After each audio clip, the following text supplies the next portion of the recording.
Isang magandang Miyerkules sa inyong lahat. September 29, 2021.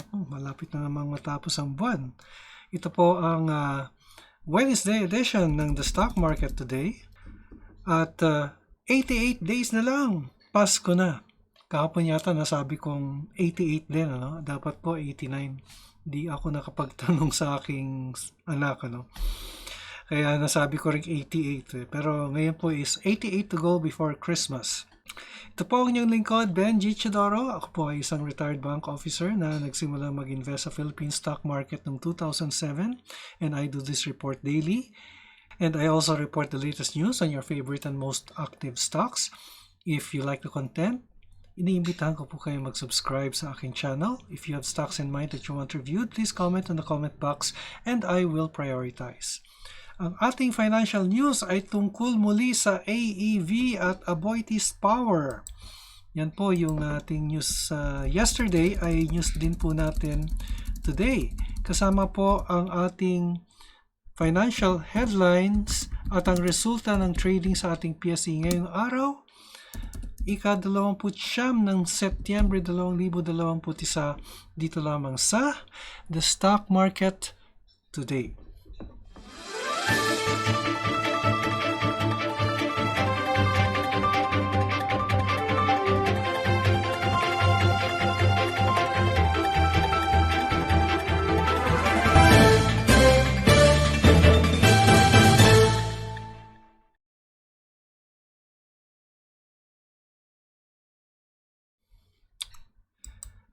Okay po, so let's start with our financial news. Actually, our financial news is yung main news natin is yesterday also, but let's take a look muna dito po sa ating summary, no? So in the macro news, World Bank cuts 2021 and 2022 Philippine growth forecast, reduced to 4.3 and 5.8% respectively. So at least may growth pa rin, Kasi previously 5.5 at just 6.3 projection nila. And the World Bank said that the country's economy could grow 5.5 but could still remain below pre-pandemic levels. BSP rate hikes could come sooner due to inflation surge. So they're trying to control the supply of money, and therefore in order to control that, you increase interest rates. Kasi inflation is the increase of money in circulation. Kaya to mop up excess money in circulation, increase mo yung rates para yung tao maglagay sa investment, higher yielding investment like treasury bills, and therefore reduce the money supply. Yun po ang ibig sabihin nun. AEV, ito po ang ating main news. AEV moves to reassure investors on JERA deal. And then we have Pizza launches new Shakey's Super App. And then BSP may reopen digital bank window sooner. Okay, so let's now go to our main news. AEV moves to reassure investors on JERA deal. So ito pala ang reason, Actually, I thought this wasn't the reason because selling a part of your shares is good news because it will build capital, pero the market pala viewed it otherwise. Okay, so tignan po natin ang news item na ito. Aboitiz Equity Ventures or AEV and its core business Aboitiz Power Corp saw their prices slump on Tuesday, a day after the listed holding firm announced that it was selling 25.01 stake in its energy arm. AEV was quick to justify the move, which said it would open opportunities and financial support for its other businesses while providing learning with the entry of Japan-based energy firm JERA Company Inc. The real goal here is not to reduce AEV's exposure to coal, thermal, and renewables by selling AP shares. AEV Senior Vice President and Chief Financial Officer Manuel R. Lozano said, referring to the stock symbol of Aboitiz Power. The goal here is also to provide us the ammunition to grow our other business units from infra to banking, food, and also to bring in a very strong partner for AP, he told reporters in a briefing on Tuesday. AEV shares at the stock market declined by 10.55% or 5.6 or 5 pesos 60 centavos to close at 47.50 apiece, while AP shares lost 9.65% or 3.30 to end at 30 pesos and 90 centavos each on Tuesday. On Monday, AEV announced that it was planning to sell 1,840,334,941 common shares, or about a quarter of the Aboitiz Power shares, to JERA for 1.463 billion. Okay, so that's our main news for the day. And may I just add, ito po ay na-perceive ng market as negative. Pero in reality, hindi po yan negative. Positive development po yan. Yun yung po sinasabi ng firm. No? And ako rin, naniniwala, positive development yan. Kaya temporary lang po, to my mind, ang dip sa Aboitiz Power. Dahil yung JERA can share technology on renewables. Tingnan man natin ang commentary. The proceeds from the AP stake sale can help fund value-accretive investments for AEV that should boost its NAV in the long run. Resulting synergies from strategic partnership with JERA should also benefit and support AP's plan to boost renewable energy portfolio, pending the completion of the transaction subject to obtaining necessary approvals, which means PSE and Philippine Competition Commission. AEV shareholders approval special stockholders meeting set on December 9, and further details on reinvestment of the proceeds. We maintain our target price for AEV at 47 and AP at 30 pesos. Pero na-exceed na po yung target price na 30 pesos for AP. And I think AEV has still an upside. AEV, Aboitiz Power, Equity Ventures, na achieve na niya yung kanyang target price. Anyway, I would also like to focus here, Ito, BSP may open digital bank window sooner. So, sabi niya dito, the central bank could reopen the window for digital bank license applications within a year if additional neobanks are needed, according to BSP Governor Ben Jokno. Jokno announced this Tuesday on September 8, despite closing the neobank window for 3 years, imposing a limit to the number of digital banks to just 7. Okay, and then, sabi niya dito, in the meantime, Jokno said the 9 applicants that submitted applications before the window was closed at the end of August, only 1 more digital bank license will be granted. This could be Lushotan's PNB, which intended to convert its existing thrift bank unit into a neobank. We are closely monitoring the competitiveness of the application, but it will be announced soon, said BSP chief, referring to the seventh unnamed bank. Okay, the BSP limited the number of digital banks to just 7 to enable them to closely monitor and develop expertise in the supervision of digital banks. So, ang 6 digital banks right now, yung 7th pa po ay hindi po natin alam, hindi pa po sinasabi ni BSP. Ito po, yung 6 digital banks or 6 banks with digital licenses are yung Overseas Filipino Bank of Land Bank, then the Tonic Bank of Singapore, the Uno Bank of Singapore, the Union Digital Bank of Union Bank, the GoTime of Robinsons Bank Corp, and Maya Bank owned by PayMaya of PLDT. Okay, yesterday, pansin nyo nasa offsite ako, I was to meet with a colleague of mine. It's one of my one-downs. And sa aming pag-uusap, she babae ito she was taken as a compliance officer, a chief compliance officer of one of the digital banks I mentioned here. At sabi niya, tinatanong niya kung good opportunity yun. Sabi ko, yes, that's a good opportunity, pero malaking trabaho yung gagawin mo dahil mag-isa ka lang sa umpisa. Kasi they're filling up all the senior positions first. Yung president, chairman, yung head ng retail banking, digital banking, account management, diba? Yung risk management and compliance, the compliance officers. Ang sabi ko sa kanya, that's a great opportunity. Actually, sinabi na niya sa akin na magandang opportunity but she wanted my view. Sabi ko maganda yan and you will grow with the bank and malaking trabaho nga lang yan sa umpisa dahil mag-isa ka lang. But sooner or later, as the digital bank develops, then kukuha ka na ng mga tao. Diba? Kasi ang critical po dyan sa compliance ay yung reporting particularly anti-money laundering reporting.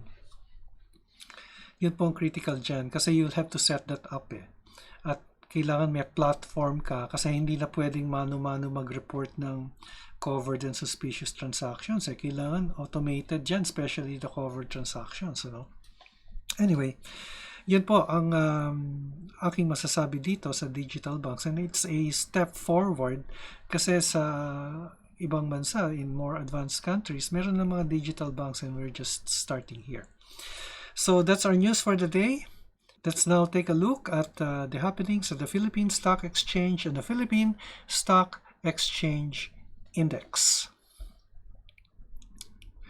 Okay, the PSEI gained 48.75 points or 0.71% up to end at 6934.11. Kahapon, it lost 1.02%. Today, it gained 0.71. So, the resultant win or loss is mga 30%. Anyway, yung ating indicators are still under the candlesticks, which would indicate a still bullish movement of the index. Yung ating market summary naman, 109 companies declined, 85 advanced while 49 remained unchanged. The all-share index also gained 0.29%, while the sectoral indices ended mixed. The holding companies, properties and services ended in the green, while the financials, mining, and industrials ended in the red. But overall, it gained, the resultant gain is 48.75%. So we will now be reviewing the following stocks: AEV, AP, Pizza.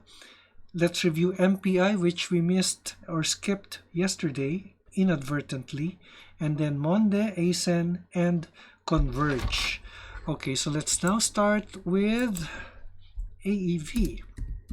Naka-recover kaya to? Yan, may green candlestick siya today and it bounced at the 20-day exponential moving average. It has a long wick here, which means that it went as low as 46 pesos, but it rebounded and ended at 49.90, higher than 2 pesos and 40 centavos than yesterday's previous close. And dito po siya nagbabounce sa EMA20, so let's place our support there at EMA20 at 48.32. So yung area po niyan siya nagbabounce. So okay, nasa 47.44 pero yung ating EMA20 nasa 48.32. When I talk of support and resistance, we talk about an area and not a specific point. Yung ating resistance ng AEV ay nandito po sa area ito, nasa 53.50 to 53.60. And then AP kaya, naka-recover kaya si AP. Okay, it continues to move downwards, losing 1.1 centavo. Pero, ano lang yan I think that development is negatively viewed by the market, pero in reality, positive news po siya, So, sa pinaka-support level niya ay nasa 29.58. At ang pinaka-resistance po ni AP ay nandito po sa area nito. Yan, nasa 34 pesos ang pinaka-resistance ni AP. And it remains to be bullish, although these are two successive red candlesticks. So, ingat lang po tayo dito dahil bumaba na po yung RSI, naging 50 na po, which is the midpoint. Tingnan po natin ang DMI if it is still bullish. Nasa 62 pa rin, which means that there is still an upward trend on the stock. Although this is a lagging indicator, yung DMI po natin, the RSI is more of a leading indicator. Okay, so After AP, pizza. One of our news items natin. Okay, just moving sideways, and if we will be drawing a Darvas box, yung box po niya ay actually dito po naglalaro ito, no? Yan. Yung upper border is our resistance, 8 pesos, and the lower border is our support at 7.50. Diyan lang po siya naglalaro since August 4. So nagko-consolidate lang po siya, and this is also confirmed by our exponential moving average, which is just piercing through the candlesticks. Yung ating RSI is neutral or moving sideways at 50. Yung ating candlesticks. Ano po? Okay, BPI or MPI, sorry. Ito yung na-miss natin yesterday. Kaya nung nire-review ko po yung video, sabi ko na-miss ko yata yung MPI, which we are reviewing today. So MPI declined by 0.8 or meaning 8 centavos, nasa 365. Kanina po I saw an opportunity on MPI, so I had a little cash with me, so bumili po ako nito, no? So bearish pa rin po si MPI, although it appears to be holding support at this level. Nasa 365. It went as low as 362 the other day. Pero if it pierces this level, ay the next level po na pwede nating tignan, support is 350. So sana po hindi po magkaganon, but MPI is a good stock naman. Actually, it's the stock in the index which has the highest upside. Kung titingnan po natin si Metro Pacific, nasa 364 ngayon, 660 po or almost 77% upside ang MPI, ano? Or 78%. So napakalaki po ng upside among the index stocks. Kaya lang slow moving po si MPI, eh. Hindi pa na-realize ng market na napakamura or napaka undervalued na itong stock na ito. But I believe in this stock, and actually the highest po na-achieve ni MPI, tingnan natin yung 1 week. Kasi nung 2020, nag-dip po yan. Dito po, no, nung March and April, it went as low as 2 pesos and 50 centavos. Yan, 248 po yung pinaka-lowest price niya. Pero, noong 2016, it reached its highest level at 1750. Umabot pa din ng 1760. About that level, ano? So, napakalaki po ng potential. Pero ang pinoproject lang po ng BDO Securities is 660, which is almost 80% upside. Kaya lang, mag-aantay po tayo, no? Hindi natin po alam kung kailan sisipa tong MPI, but in the meantime, na mababa yung presyo, ay sa akin po, ay it's time to buy. Dahil hindi ka naman matatalo dyan sa MPI. Heavily regulated lang yung kanyang mga negosyo, pero in the end, ay MPI is profitable.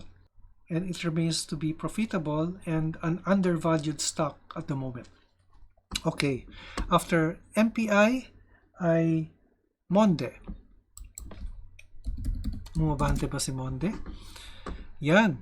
Naku, bumaba pala, no? 2 successive red candlestick. Ano kaya? What's causing this? Baka market sentiment lang or I don't know. Press release. What's the press release? But this is 6 days ago, eh. So, wala. Hindi ko makita yung press release niya. But anyway, it went through the price is now lower than the EMA20, the short term, and it's at 1782. The EMA20 is at 1843, no? But it is still above our EMA50, which is at 1731. So, mukhang market sentiment is driving the stock down. Wala akong makitang negative news for MONDE. So, you know, if the prices are dipping, then it buy on the dips, di ba? Ito po yung pinaka-support niya. Nasa EMA50 po at 1730. Pero nasa 1703 po yung yung aking plotting, ano. Anyway, support and resistance are not exact points, but these are areas. So yan po yung pinaka-support niya.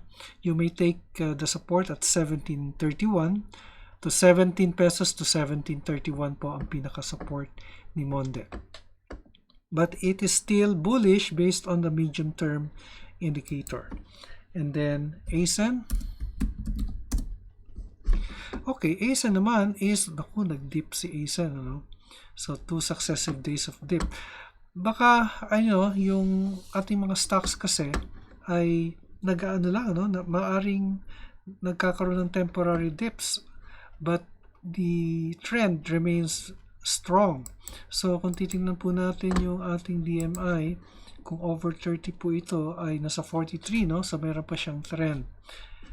So, tumataas pa rin po yung trend niya. It went slightly down today on the DMI, but kung ang ating indicator sa pag-uusapan ay it is still above our 20, 50, and 100 days exponential moving averages, which means that it is bullish. In the meantime, we take MA20 as our support at 10.65 and then converge.